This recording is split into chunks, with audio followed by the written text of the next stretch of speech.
This is the first of a two-part lesson in which I'm going to teach you to make pinch pots.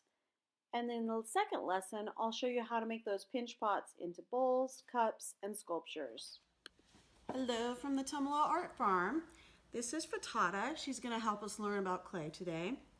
One of the things that's so amazing about clay is that it is elastic. You can just squish it with your bare hands. You can't do that with wood or metal. But you can take your own little chicken foot and press a little print right there into the clay. There are not a lot of materials you can do that with. So today we're going to do a project that exploits the elastic nature of the clay. We're going to make some bowls with just our bare hands. We don't need any tools. We just need some clay and our hands. Okay, Frittata, thank you. So I've stuffed my thumb into that ball of clay, and I'm reaching my forefingers all the way down to the other side. And as I pinch the clay and rotate it, I'm starting to make a bowl.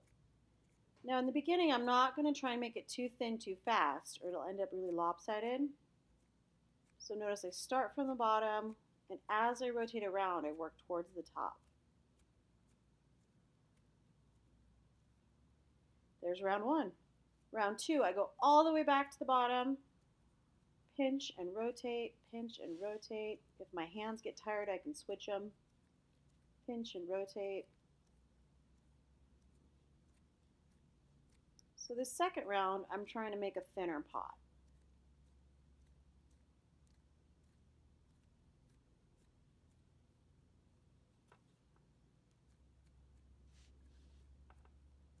Notice that the rim is the last thing I pinch. I get all the rest of the wall done first. Round three is not so much about making it any thinner. I'm really going to pay attention to where the areas are thick. Where I feel thickness, I'll pinch. But if I feel thin areas, I'll leave them alone. So it's almost better if you close your eyes during this last round. You just pay attention to where the clay feels thick versus thin.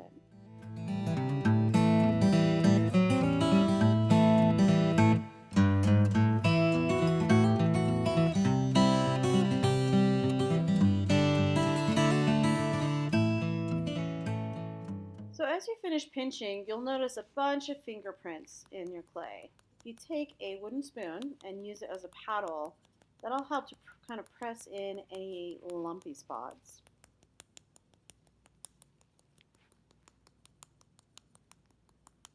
You don't want to smack it too hard. It's just like a gentle kind of whack, whack, whack.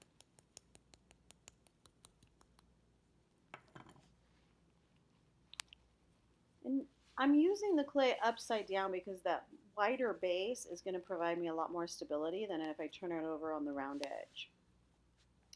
Now, a lot of people like to use water at this point to get a really, really smooth surface. I don't recommend that. The problem is if you add too much water, your clay becomes too loose. So think of like a stretched rubber band that's lost its bounce back. Your clay is going to start to want to fall apart.